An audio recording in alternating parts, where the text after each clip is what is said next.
Hi అండి, అందరికీ నమస్తే, గుడ్ మార్నింగ్. మన ఛానల్లో నా ఆంధ్ర కంటెంట్ పూర్తిగా చూడండి, అప్పుడే మీకు అర్థం అవుతుంది. నచ్చితే మాత్రం ఒక లైక్ చేయండి. పిల్లి గుడ్డిదైతే ఎలక ఏదో చూపించిందంట. ఈ సామెత చెప్పొచ్చో చెప్పకూడదో నాకు తెలియదు, కానీ ప్రజెంట్ ఏపీలో జరుగుతున్న రాజకీయాలు అలాగే ఉన్నాయి.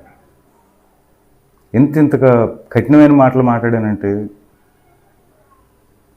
రాజకీయంగా ఎన్నైనా చేసుకుంటున్నారు, వీళ్ళని వాళ్ళు కొట్టుకుంటున్నారు, వాళ్ళు వీళ్ళు కొట్టుకుంటున్నారు. ఒక లేడీ ఎస్ఐకి నిన్న జరిగిన అవమానం నిజంగా నాకు అయ్యో అనిపించింది. ఇంత హీనమా అనిపించింది, ఇంత దౌర్భాగ్యం అనిపించింది, ఇంత శాడిజమా. వాళ్ళు అధికారంలో ఉన్నప్పుడు దౌర్జన్యాలు, ప్రతిపక్షంలోకి వచ్చిన తర్వాత కూడా దౌర్జన్యాలే. ఆయన పోలీసా, ఆవిడ పోలీసా, లేదంటే ఐఏఎస్ ఆఫీసరా, ఐపీఎస్ ఆఫీసరా, వాళ్ళు వీళ్ళు ఎవరో లేరు. వీళ్ళ విషయం భయమే లేదు. దీని అంతటి కారణం ఏంటి? నేను ఫస్ట్ చెప్పాను కదా సామెత, పిల్లి గుడ్డిదైతే ఎలకేదో చూపిస్తుంట. అలా ఉంది మన స్టేట్ పరిస్థితి. బాబు గారు, మీకేంటో చెప్తున్నానంటే, లా అండ్ ఆర్డర్ మీ చేతిలోనే ఉంది. ఏం చేస్తున్నారండి? లేస్తే చట్టం చట్టం చట్టం, ధర్మం, న్యాయం అని చేతులు కట్టు కూర్చుంటే ఇప్పుడు ఏపీ పరిస్థితి ఇదే. లా అండ్ ఆర్డర్ కంట్రోల్ లేకపోతే మీరు తెచ్చిన పెట్టుబడులు వేస్టు.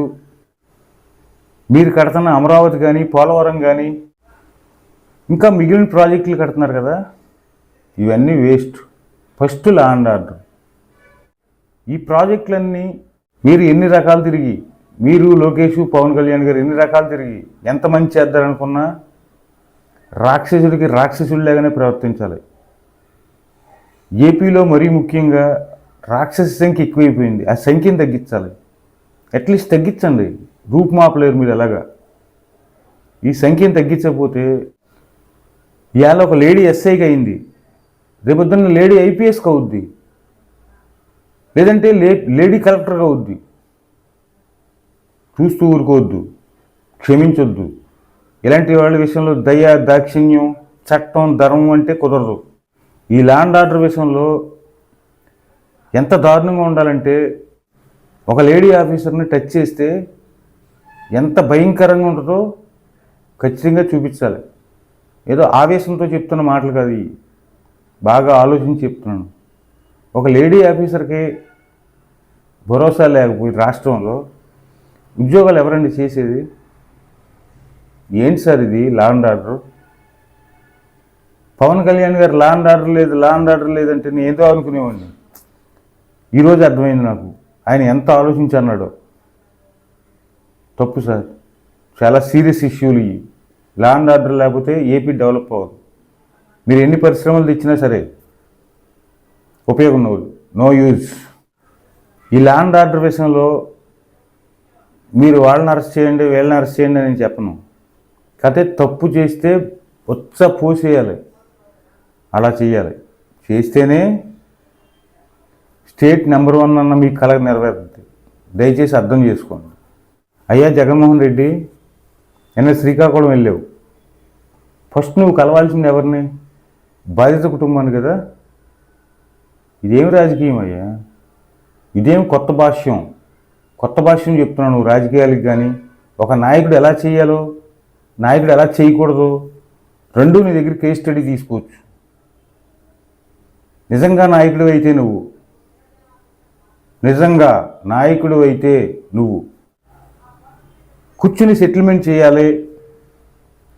ఇదేం చంద్రబాబు రాక్షసుల్లా మారిపోయాడు. ఎవరన్నా అయితే పిలిపించి మాట్లాడి సెటిల్మెంట్ చేస్తారు.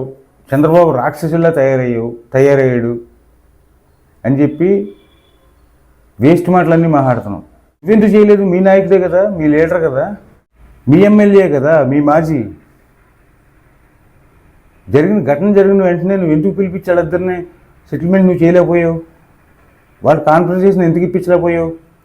ఇవాళ వచ్చి రాజకీయంగా సొల్లుకోరులు చెప్తున్నావు. రోడ్ల మీదకి వచ్చి పరామర్శించి పేరుకు ఎస్ఐల మీదకి, సిఐల మీదకి నీ జులుం ప్రదర్శిస్తున్నావా? అయినా ఏ రాజకీయ నాయకుడైనా ముందు బాధిత కుటుంబాన్ని పరామర్శించి ఆ తర్వాత మనవడైనా తనోడైనా వాళ్ళిద్దరిని కూర్చోబెట్టి సెటిల్మెంట్ చేస్తే ట్రై చేస్తారు.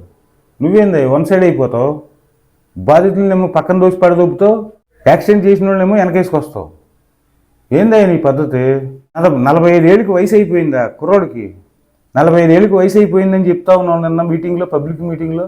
ఏదో వయసు అయిపోయింది, ఇటు కుర్రోడు 18 ఏళ్ళు, వాడికి 45 ఏళ్ళు అయిపోయింది అని చెప్తా ఉన్నావు. నీకు ఎన్ని సంవత్సరాలు? 50 సంవత్సరాలు. నీకు వయసు అయిపోయినట్టేనా? ఏం మాట్లాడుతున్నావు?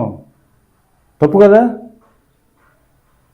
అసలు. ఏపీలో అడిగేవాళ్ళు లేడు, ఎవరికి ధైర్యం లేదనుకుంటున్నావా? తప్పుడు రాజకీయాలు చేస్తా గంజాయి బ్యాచ్ నువ్వు దాన్ని వెనకాల వేసుకుని రఫా అంట నువ్వు రాజకీయాలు. ఛీ.